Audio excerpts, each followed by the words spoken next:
सगळ्यात प्रिय व्यक्तीचा मृत्यू होणार आहे हे कळल्यानंतर असंच काहीतरी होत असेल. एकतर त्याच्यासारख्या मुलाला हे सगळं ॲक्सेप्ट करणं सुरुवातीला खूप अवघड होतं. नमस्कार, मी दीपाली. लोकमत फिल्मीमध्ये तुम्हा सगळ्यांचं मनापासून स्वागत आहे. 7व्या मुलीची 7वी मुलगी मालिकेच्या सेटवर मी आत्ता आहे आणि तुम्हा सगळ्यांनाच माहिती आहे, सध्या पंचपेटिकेचं रहस्य खूप जास्त रहस्यमय होत चाललं आहे. एक एक पेट्या उलगडत चालल्यात, पण त्यामागे भरपूर रहस्य आहेत. शूटिंगही एकदम सुंदर सुरू आहे आणि त्याच्या मागचे किस्से जाणून घेण्यासाठी मी आज इथे आली आहे. नेत्रा आणि अद्वैत माझ्यासोबत आहे. दोघांचं स्वागत आहे लोकमत फिल्मीमध्ये. आणि एकतर मला खूप उत्सुकता आहे, कारण प्रत्येक रहस्य उलगडत जातं तसं तसं नवीन गोष्टी समोर येत आहेत. सगळ्यात आधी तुला विचारेन नेत्रा, की एकतर आउटडोर शूट करताय तुम्ही, जे काही पेट्या शोधून काढताय ते लोकेशन्स भारी आहेत, आग आहे, निखारे आहेत. कसं शूट झालंय आणि ते करताना किती तारंबळ उडली? खूपच एक्सायटिंग शूट होतं हे सगळंच. पहिली पेटी आम्हाला जमिनीच्या आत सापडली. तर तेव्हा आम्ही साधारण एका जंगलात होतो आणि तिथे खोदून आम्ही ती पेटी बाहेर काढली होती. दुसरी पेटी आम्ही स्मशानातनं बाहेर काढली आहे आणि तिथे आग होती. आता तिसरी पेटी सगळे पाहत आहेत की आम्ही एका वारुळावर जाऊन धडकतो आणि तिथून ती तिसरी पेटी बाहेर येते. तर दरवेळेला आम्ही एक नवीन लोकेशन प्रोडक्शन कुठून तरी शोधून काढतं. आधी मला ना असं स्क्रीन प्लेमध्ये आलं की पेटी आहे तर मला असं खूप एक्साइटमेंट वाटायची, कारण जेव्हापासून पंचपेटिका हा मुद्दा आला आहे सिरियलमध्ये, तर या 5 पेट्या असणार आहेत आणि त्या खूप रहस्यमय ठिकाणी कुठेतरी सापडणार आहेत हे आम्हाला माहिती होतं. सो मी खूप एक्सायटेड असायचे. बट आत्ता हळूहळू भीती वाटायला लागली, कारण ते लिमिट्स स्ट्रेच होत आहेत. कारण जितकं आपल्याला रोमांचक दाखवायचं आहे तितकं आम्हाला जास्त मेहनत घ्यावी लागते आणि पण ते फायनल आउटपुट जेव्हा टी व्हीवर पाहतो तो इतका चांगला असतो आणि मला नाही वाटत की अदरवाईज कुठल्याही नॉर्मल शोमध्ये हे सगळं करायला मिळालं असतं आम्हाला कोणालाही. सो खूप मजा येते हे सगळं करताना आणि आत्ता वाट बघतो आम्ही की चौथी पेटी मग कुठे असणार आहे आणि आम्ही गेस करत असतो काय असणार, कसं, मग जलतत्वाची पेटी कुठे असणार.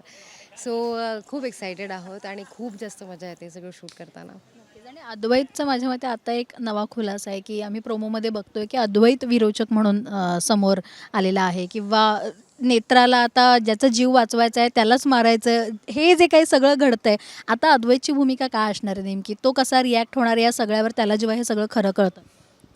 अद्वैत कम्प्लिटली हादरलेला आहे, शॉक्ड आहे तो कम्प्लिटली. कारण की एकतर त्याच्यासारख्या मुलाला हे सगळं ॲक्सेप्ट करणं सुरुवातीला खूप अवघड होतं. पण त्यानंतर त्याच्यासमोर जसं आपल्या पण आयुष्यात होतं की काही घटना अशा घडतात की आपला बसतो हळूहळू विश्वास देव या संकल्पनेवर.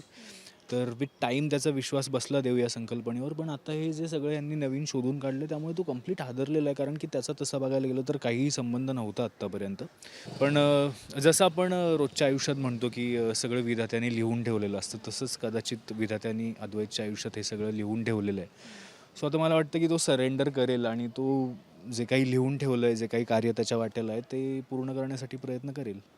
म्हणजे पूर्ण करण्यासाठी प्रयत्न करणार, ह्याचा अर्थ नेत्रासाठी हे खूप टफ आहे माझ्या मते. ज्याच्यावर प्रेम करते त्यालाच मारायचं आहे, त्यालाच वाचवायचं, असे बऱ्याच गोष्टी आहेत. सो नेत्राची पुढे काय स्ट्रॅटेजी असणार आहे, की आता हे दोन्ही सांभाळायचं आहे. आईचाही, देवी आईचा एक वेगळा संदेश आहे आणि त्याच्यात तुझंही प्रेम आहे. सो हे सगळं नेत्रा कसं मॅनेज करणार आहे? खरंच तारेवरची कसरत आहे, कारण ज्या माणसाचं रक्षा कवच म्हणून ती या घरात आली, आता त्याचाच वध करायचा अशी जबाबदारी तिच्यावर पडली आहे.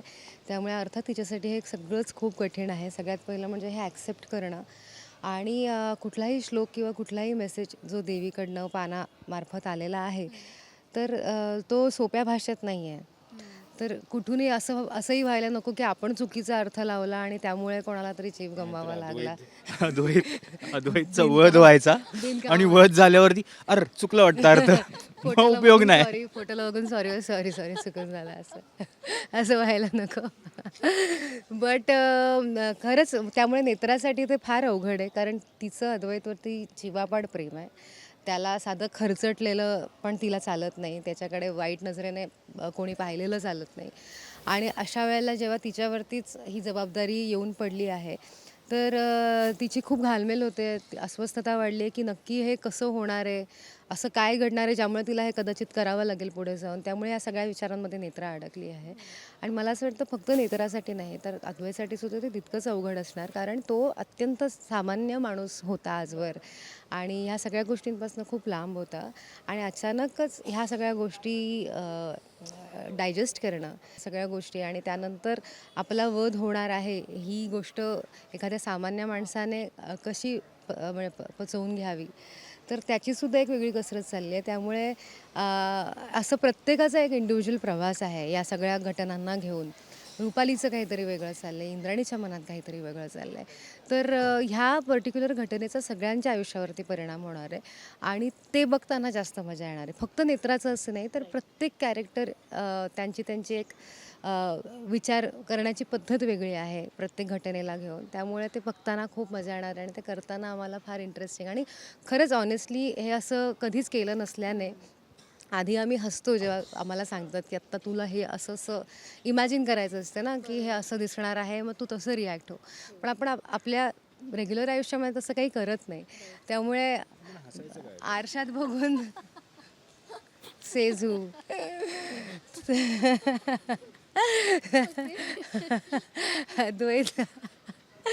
अद्वैतला दर 5 वाक्यांनी एक धक्का बसतो. तर त्याच्यामुळे आता त्याने धक्क्याचे वेगवेगळे प्रकार काढले. तर जेव्हा आपण सांगितलं आता तुला खूप मोठा धक्का, तर त्याचा प्रोसेस सुरू होतो की आता हा कुठल्या लेवलचा धक्का आहे. तर आधी ते आम्हाला म्हणजे आम्ही एकदा सीन सुरू केल्यानंतर असं काही लक्षात नाही राहत. पण असं वाचताना असं होतं मला बऱ्याचदा की हे कसं करायचं, म्हणजे काय विचार करायचा. खरंच एवढं घाबरेन का मी वध करायचा वगैरे, इतक्या लगेच विश्वास ठेवेन का. पण मग नेत्राच्या पॉईंट ऑफ व्ह्यूने विचार केल्यानंतर असं वाटतं की खरंच मे बी अशा माणसांच्या आयुष्यामध्ये अशा घटना घडल्यानंतर असंच रिॲक्ट होत असतील आणि असंच वाटत असेल. आपल्या हातून कोणाचं तरी आपल्या सगळ्यात प्रिय व्यक्तीचा मृत्यू होणार आहे हे कळल्यानंतर असंच काहीतरी होत असेल आणि मग ते आपोआप होऊन जातं. पण ती आधीची जी प्रोसेस आहे to understand the thought behind it, to understand the emotion behind it, it is not only difficult but it is also funny. आता जसं या मालिकेत मी बघते नेत्राचा साहेब साहेब हा जो काही शब्द आहे तो जास्त फेमस झाला आहे. तसं अद्वैतचं एक वाक्य आहे ना ते सध्या सोशल मीडियावर असं खूप फेमस आहे. ते म्हणजे एक काही गेस कराल कुठलं असेल अंदाज? काय नेत्रा म्हणजे ब्लॅक कॉफी कुठे. मित्र ठीक आहेस का तू? मला आठवत काय दिसलं संकेतात? काय असू शकतं. सतत एक वाक्य असतं. दोन सीन झाल्यानंतर ते एक वाक्य असतंच. आई माझा तुझ्यावर खूप विश्वास आहे वगैरे टाईप असेल काहीतरी. तुला काही गेस करायचं नेत्रा हे सगळं काय चाललंय? बघ तशी तर आत्ता आम्ही 4 वाक्य सांगितली. ते तर अजिंक्य पण बोलतो. मी पण आलो. हे सगळं काय चाललं? मला वाटलं अद्वैतचं, हे तर अजिंक्यचं पण आहे. पण तू असं खरंच ते वाक्यात दर 2 सीन नाही तर तुला असं वाटतं का की तू रिपीट असं बोलतोस? एक मिनिट पण मी आत्ता तुला सांगितलं की अद्वैत ज्याचा देवावर विश्वास नव्हता त्याच्या आयुष्यात ही मुलगी आली, त्याच्यानंतर त्याने देवीवर विश्वास ठेवला. आता तुम्ही सांगताय की तो स्वतः राक्षस आहे. हे सगळं काय चाललंय? नाहीतर काय बोलणार अद्वैत? मुद्दा आहे त्याच्याकडे बोलणार का.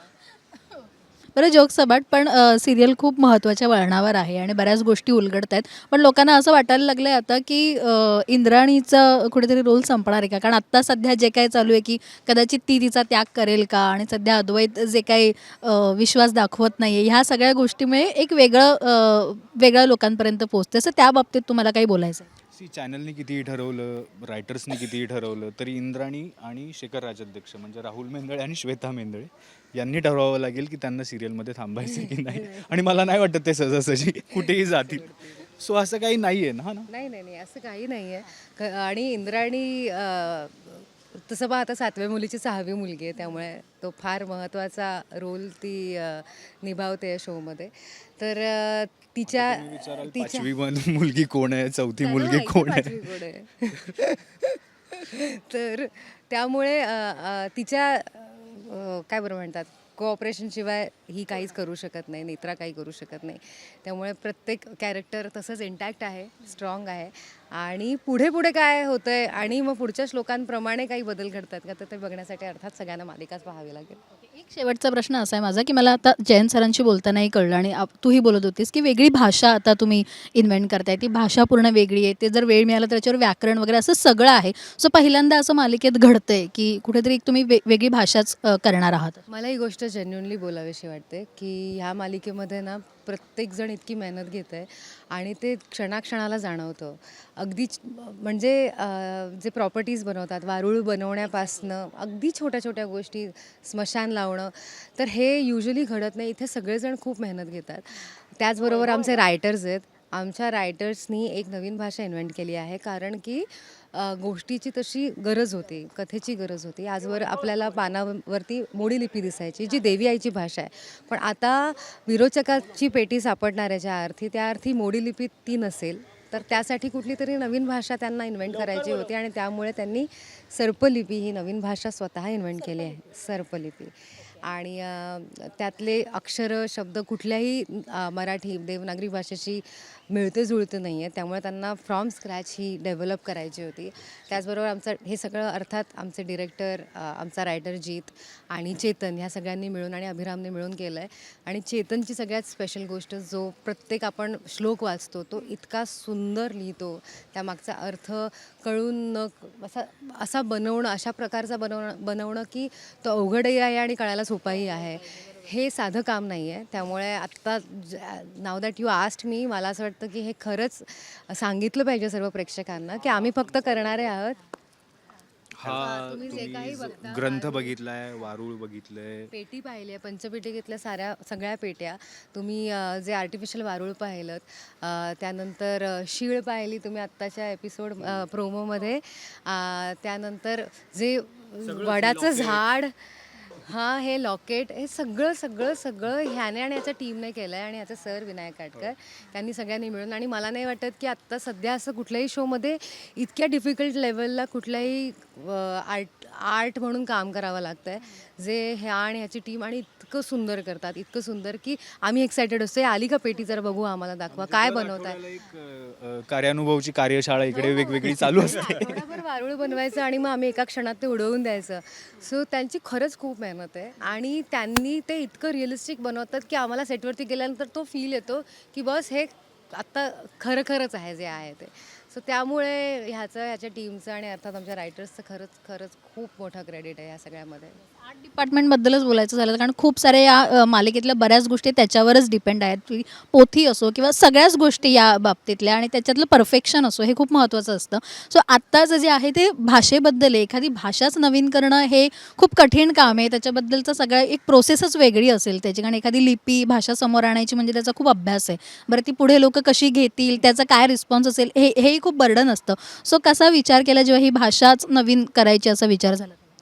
सुरुवातीला तरी जेव्हा सांगितलं की एक नवीनच भाषा तयार करायची आहे, तसं तर भाषा तयार करायला गेलं तर खूप जास्त दिवस लागतात, कारण की 2 ते 3 वर्ष लोक घेतात. पण आम्ही विचार केला की सर्पलिपीच्या फॉर्ममध्ये एक नवीन करण्याचा प्रयत्न केला आहे. आता ते कितपत बाकी जे डिरेक्टर्स आणि आमचे EP वगैरे जे आहेत, क्रिएटिव्ह सर, आणि त्यांना दाखवलं, त्यांना तर आवडलं आहे, आमच्या सरांनाही आवडलं. तर बघूया लोकांना कितपत आवडत आहे. तर आपण सगळेजण शिकू ती भाषा आणि आपण स्क्रिप्ट मागू त्या भाषेत लिहून. पुढच्या सगळ्या स्क्रिप्ट सर्पलिपीमध्ये 7व्या मुलीच्या.